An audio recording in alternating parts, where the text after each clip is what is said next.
Probabilmente nel lungo termine l'aumento della temperatura potrebbe creare il fatto che non ci sarà più il radicchio di Treviso. Siccità, nubifragi, autunno con temperature più simili alla primavera, cambiamenti climatici che stanno incidendo pesantemente sulle colture di stagione. In alcune zone del Veneto si calcola un 10-15% in meno di produzioni come cereali e viticoltura.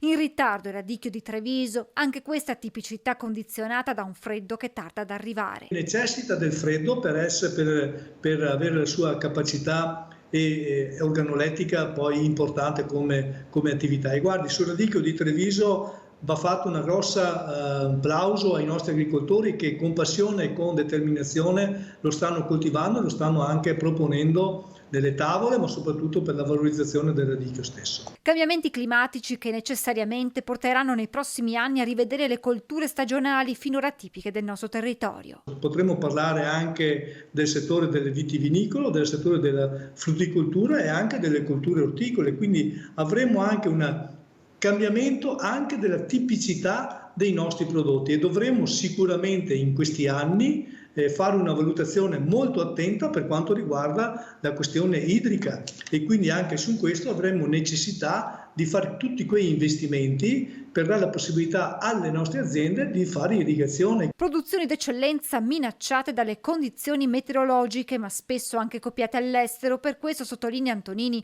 sono necessarie regole chiare a livello europeo. E se noi abbiamo dei prodotti DOP o IGP come quello radicchio di Treviso, devono essere valorizzati, non devono essere copiati. Se noi cerchiamo di avere un elemento importante, una politica che va in questo senso, difendiamo i nostri prodotti, ma difendiamo anche i nostri agricoltori.